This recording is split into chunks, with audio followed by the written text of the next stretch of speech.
ಈಗ ಚಿಕ್ಕಬಳ್ಳಾಪುರದಿಂದ ನಿಮ್ಮ ಮಗಳವರಿಗೆ ಟಿಕೆಟ್ ಅನ್ನ ಕೇಳ್ತಾ ಇದ್ರಿ.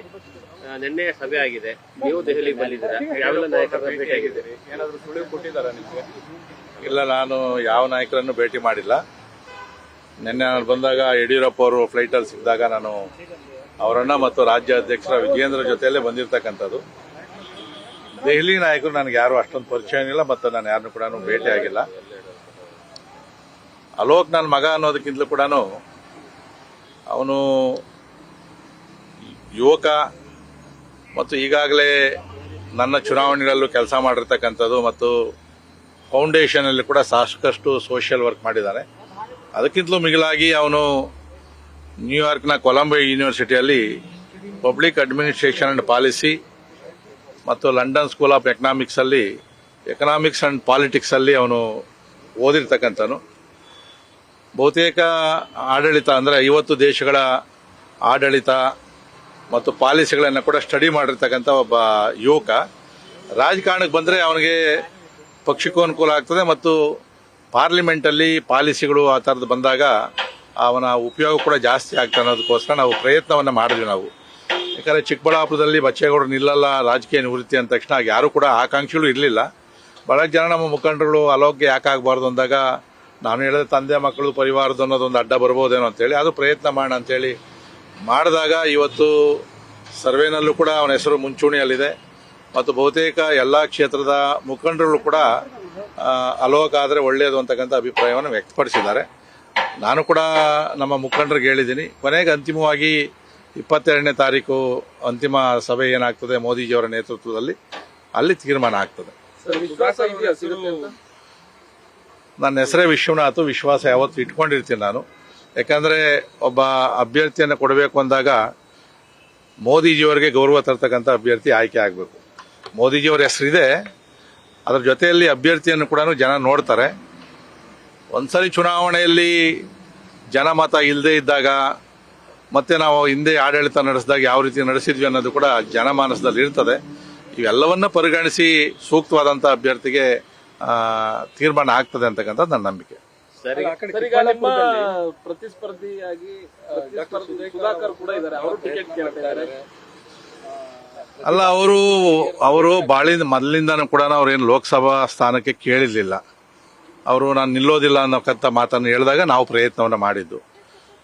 ಅವರು ನನ್ನ ಹತ್ರ ಹೇಳಿರ್ತಕ್ಕಂಥದ್ದು 4 ವರ್ಷ ನಾನು ಮನೇಲಿ ಕೂತ್ಕೊಂಡು ಏನು ಮಾಡಲಿ, ಟೈಮ್ ಪಾಸ್ ಮಾಡೋಕ್ಕಾಗೋದಿಲ್ಲ. ಸೊ 4 ವರ್ಷ ನಾನು ಲೋಕಸಭಾ ಸ್ಥಾನಕ್ಕೆ ಸ್ಪರ್ಧೆ ಮಾಡಿ ಅದಾದಮೇಲೆ ಮತ್ತೆ ನಾನು ವಿಧಾನಸಭೆಗೆ ಹೋಗ್ತೀನಿ ಅಂತಕ್ಕಂಥ ಮಾತನ್ನು ನನ್ನ ಹತ್ರನೂ ಹೇಳಿದ್ದಾರೆ, ಸ್ನೇಹಿತರ ಹತ್ರನೂ ಹೇಳಿದ್ದಾರೆ. ಬಹುಶಃ ನಾನು ಹೇಳಿದೆ 4 ವರ್ಷ ಟೈಮ್ ಪಾಸ್ ಮಾಡೋದಲ್ಲ ಇದು. ಅಲೋಕ ಕೊಟ್ಟರೆ 25 ವರ್ಷ ಅಲ್ಲಿ ರಾಜಕಾರಣ ಮಾಡ್ತಾರೆ, ಪಕ್ಷವನ್ನು ಬೆಳೆಸ್ಬೋದು ಅಂತಕ್ಕಂಥ ಮಾತನ್ನು ಹೇಳಿದ್ವಿ. ಬಹುಶಃ ಅವ್ರಿಗೂ ಕೂಡ ಚುನಾವಣೆಯಲ್ಲಿ ಸೋಲಿಸಿರೋದ್ರಿಂದ ಜನಕ್ಕೆ ಮನೆಯಲ್ಲಿ ಕೂತ್ಕೊಂಡು ಸ್ವಲ್ಪ ಬೇಜಾರಾಗ್ಬೋದು ಅನ್ನೋ ದೃಷ್ಟಿಯಿಂದ ಕೂಡ ಪ್ರಯತ್ನವನ್ನು ಮಾಡ್ತಾ ಇದ್ದಾರೆ. ಅಂತಿಮ ಪಕ್ಷ ತೀರ್ಮಾನ ಯಾರು ಕೊಟ್ಟರು ಕೂಡ ನಾವಂತೂ 45 ವರ್ಷ ಪಾರ್ಟಿಯಲ್ಲಿ ಕೆಲಸ ಮಾಡಿರ್ತಕ್ಕಂಥನು. ಪಕ್ಷಕ್ಕೆ ಅನುಗುಣವಾಗಿ ನಾನು ಕೆಲಸ ಮಾಡ್ತೀನಿ. ಹೈಕಮಾಂಡ್ ಏನು ಹೇಳ್ತಾರೋ ಅದಕ್ಕೆ ನಾನು ಬದ್ಧವಾಗಿದ್ದೀನಿ. ಸರ್, ಈಗ ಕ್ಷೇತ್ರದಲ್ಲಿ ಸುಧಾಕರ್ ಅವರ ವರ್ಚಸ್ ಹೇಗಿದೆ ಅಂತ?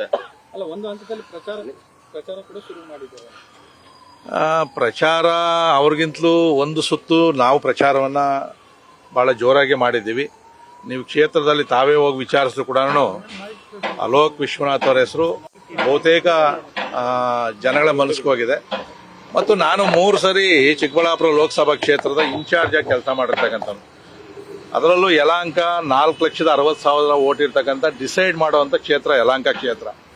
ಕಳೆದ ಸರಿ 76,000 ಬಚ್ಚೇಗೌಡರು ಲೀಡ್ ಕೊಟ್ಟಿದ್ವಿ.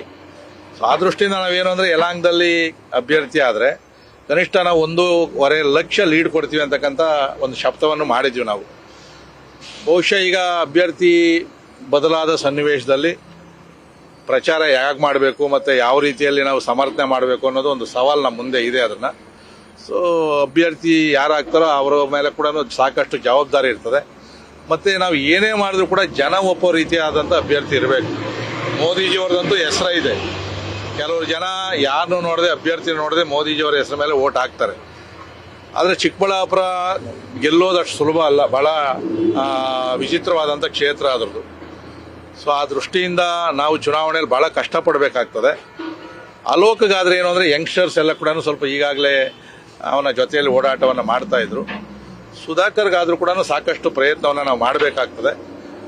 ವರಿಷ್ಠರು ಯಾರಿಗೆ ಸೀಟ್ ಕೊಟ್ಟರು ಕೂಡ ನಾವು ಗೆಲ್ಲಿಸುವಂಥ ಪ್ರಯತ್ನ ಮಾಡ್ತೀವಿ. ವ್ಯತ್ಯಾಸ ಆಯಿತು ಅಂತಂದರೆ ಅದು ವೈಯಕ್ತಿಕ ಕಾರಣದಿಂದ ಆಗ್ತದೆ ಹೊರತು ನರೇಂದ್ರ ಮೋದಿಜಿ ಅವ್ರ ಕಡೆಯಿಂದ ಆಗೋದಿಲ್ಲ. ಅದು ಅವ್ರು ಬರುವಂಥ ಓಟ್ ಬಂದೇ ಬರ್ತದೆ. ಸುಧಾಕರ್ ಅವರ ವರ್ಚಸ್ ಹೇಗಿದೆ ಕ್ಷೇತ್ರದಲ್ಲಿ ಅಂತ? ನಾನು ಒಬ್ಬ ನಮ್ಮ ಮುಖಂಡರ ಬಗ್ಗೆ ನಾನು ಹೇಳೋಕೆ ಹೋದರೆ ಅದು ತಪ್ಪಾಗ್ತದೆ ಅದರದ್ದು. ಯಾಕಂದರೆ ಇವರು ಮಗನ ಬಗ್ಗೆ ಮಾತಾಡ್ತಾರೆ ಅಂತೇಳಿ ಈಗಾಗಲೇ ಸರ್ವೆ ಆಗಿದೆ ಮತ್ತು ಆ ಕ್ಷೇತ್ರದಲ್ಲಿ ಆ ಮುಖಂಡರುಗಳ ಅಭಿಪ್ರಾಯವನ್ನು ಕೂಡ ತಗೊಂಡಿದ್ದಾರೆ. ಅದು ನಮ್ಮ ವರಿಷ್ಠರ ಕೈಯಲ್ಲೂ ಕೂಡ ಇದೆ.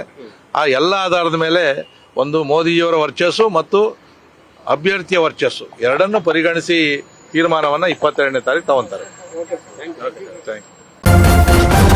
ನ್ಯೂಸ್ ಫಸ್ಟ್ ನಿರ್ಭೀತಿಯಿಂದ ನಿಮ್ಮ ಪರವಾಗಿ.